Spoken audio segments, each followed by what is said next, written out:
ധീമഹി ചാനലിലേക്ക് എല്ലാവർക്കും സ്വാഗതം. നമ്മൾ ഇന്ന് 181 നാമം അനാവരണം ചെയ്യുകയാണ്. അതിൻ്റെ അർത്ഥതലങ്ങളിലേക്ക് നമ്മൾ കിടക്കുകയാണ്.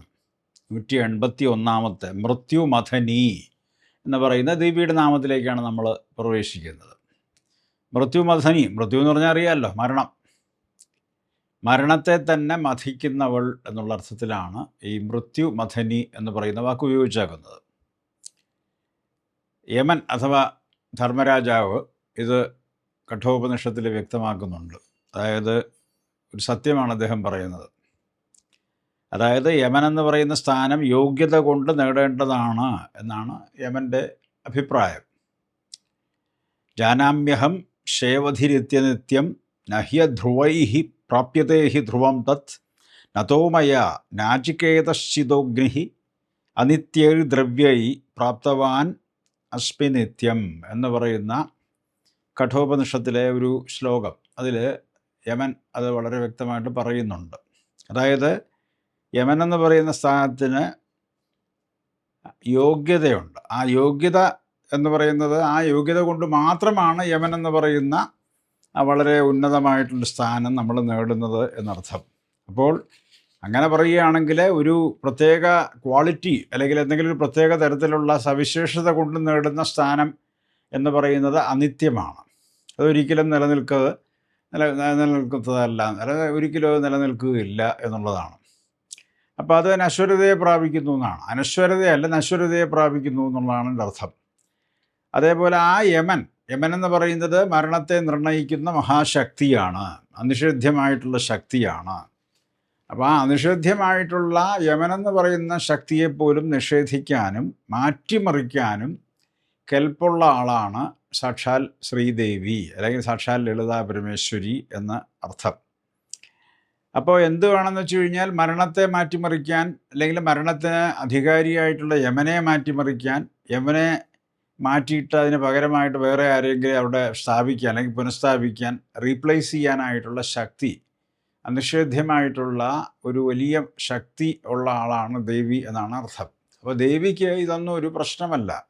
It's not a problem for her at all. അതായത് വളരെ എളുപ്പത്തിൽ നിഷ്പ്രയാസം, താരതമ്യേന വളരെ ആയാസരഹിതമായിട്ട് നിർവഹിക്കാൻ ദേവിക്ക് പറ്റുന്ന ഒരു കാര്യമാണ് എന്നർത്ഥം. യമനെ പോലെയുള്ള മഹത് ശക്തികളെപ്പോലും മാറ്റാനും അല്ലെങ്കിൽ ഒരു പക്ഷേ പുനഃസ്ഥാപിക്കാനുമൊക്കെ പറ്റുന്ന, അതായത് യമനൊക്കെ വളരെ മുകളിലുള്ള ശക്തിവിശേഷമാണ് ദേവി എന്നർത്ഥം. അപ്പോൾ അതിൻ്റെ അർത്ഥം യമൻ എന്ന് പറയുന്നത് നിസ്സാരനാണ് ദേവിയെ സംബന്ധിച്ചിടത്തോളം. മറ്റൊന്ന് പറയുന്നതെന്ന് വെച്ച് കഴിഞ്ഞാൽ തൻ്റെ ഭക്തന്മാരെയൊക്കെ തന്നെ യമൻ്റെ കൈകളിൽ നിന്ന് രക്ഷിക്കാനുള്ള ശക്തിയും ദേവിക്കുണ്ടെന്നാണ്. അതായത് മരണമെന്ന് പറയുന്നത് എല്ലാവരുടെയും കൂടെയുണ്ട്. It can happen to anybody at any point of time. കാരണം എന്ന് പറഞ്ഞാൽ അത് ആരുടെയും താല്പര്യം അല്ലെങ്കിൽ ആരുടെയെങ്കിലും ഒരു ക്ഷണം സ്വീകരിച്ച് വന്ന് ചെയ്യുന്ന ഒന്നല്ല ഈ മരണമെന്ന് പറയുന്നത്. ആർക്ക് വേണമെങ്കിലും എപ്പോൾ വേണമെങ്കിലും സംഭവിക്കാം. പക്ഷെ അത് നിശ്ചിത സമയത്താണ് സംഭവിച്ചു കൊണ്ടിരിക്കുന്നത് എന്നർത്ഥം. അങ്ങനെയുള്ള മരണവും അതേപോലെ തന്നെ ജനനവും നമുക്ക് തീരുമാനിക്കാൻ പറ്റുന്ന ഒന്നല്ല. നമുക്ക് ഇഷ്ടത്തോടുകൂടി ആയിരിക്കണം എന്നില്ല ജനിക്കുന്നത്, നമ്മുടെ അറിവോടുകൂടിയല്ല നമ്മൾ ജനിച്ചു വീഴുന്നത് എന്നർത്ഥം. അപ്പം നമ്മുടെ അറിവോടും സമ്മതത്തോടും കൂടി അല്ലാതെ ജനിക്കുകയും നമ്മുടെ അറിവോടും സമ്മതത്തോടും കൂടി അല്ലാതെ നമ്മൾ ഈ ലോകത്ത് നിന്ന് നിഷ്ക്രമിക്കുകയും ചെയ്യുന്നു എന്നുള്ളതാണ്. അപ്പോൾ ഇതിനൊക്കെ അധികാരികളായിട്ടുള്ള വ്യക്തികൾക്കും വളരെ വളരെ ഉപരിയാണ് ദേവിയുടെ സ്ഥലം എന്നർത്ഥം, അല്ലെങ്കിൽ ദേവിയുടെ സ്ഥാനം എന്നർത്ഥം. അപ്പോൾ എല്ലാവരെയും കൂടെ നിർത്തുകയും തന്നിൽ ലയിപ്പിക്കാൻ, താനാക്കി മാറ്റാനും നിത്യത കൊടുക്കാനും അനുഗ്രഹിക്കുന്നവളാണ് ദേവി എന്നർത്ഥം. അതായത് യമനും ഒക്കെ വളരെ മുകളിലുള്ളവർ എന്ന അർത്ഥം. കാരണം ഈ പ്രാരാബ്ധ കർമ്മത്തിൻ്റെ ഫലമായിട്ടുണ്ടാകുന്ന രോഗങ്ങൾ, പീഡകൾ, അതേപോലെ തന്നെ മരണഫലം, ഇതൊക്കെ തന്നെ ദേവി തൻ്റെ ഇച്ഛ കൊണ്ട്, തൻ്റെ താല്പര്യം കൊണ്ട് അല്ലെങ്കിൽ ആഗ്രഹം കൊണ്ട് മാത്രം ദൂരീകരിച്ച് ഭക്തന്മാരെ അനുഗ്രഹിക്കുന്നവളാണ്. അതുകൊണ്ട് മൃത്യുമഥനിയാണ് ദേവി എന്നർത്ഥം, മൃത്യുമഥനി എന്നർത്ഥം. അപ്പോൾ ഈ മൃത്യുമഥന്യൈ നമഃ എന്ന് നമ്മൾ നിരന്തരമായിട്ട് ഓം മൃത്യുമഥന്യൈ നമഃ എന്ന് നിരന്തരമായിട്ട് നമ്മൾ ജപിച്ചു കൊണ്ടിരുന്നാൽ മൃത്യുവിനെ ജയിക്കാം എന്നുള്ളത് അവിതർക്കിതമായിട്ടുള്ളൊരു വസ്തുതയാണ്, നിസ്തർക്കമാണ്. അത് ഡിസ്പ്യൂട്ട് ചെയ്യേണ്ട കാര്യമില്ല. ഇൻഡിസ്പ്യൂട്ടബിൾ ഫാക്റ്റാണ്, ഇറഫ്യൂട്ടബിൾ ഫാക്റ്റാണ്.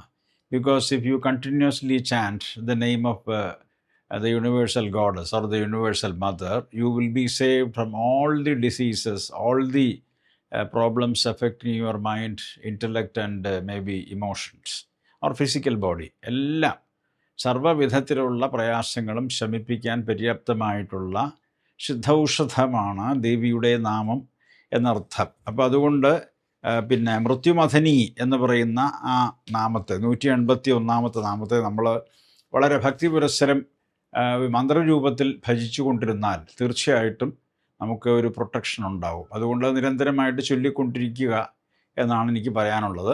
അപ്പോൾ ഈ 181 നാമത്തിൻ്റെ പിന്നെ ഒരു വിശദീകരണമാണ് ഈ എപ്പിസോഡിൽ ഞാൻ ചെയ്തത്. അടുത്ത എപ്പിസോഡിൽ 182 എപ്പിസോഡിൽ അടുത്ത നാമം നിഷ്ക്രിയ എന്ന് പറയുന്ന ദേവിയുടെ നാമത്തെക്കുറിച്ച് നമുക്ക് കൂടുതൽ പിന്നെ സംസാരിക്കാം. എല്ലാവർക്കും നമസ്കാരം.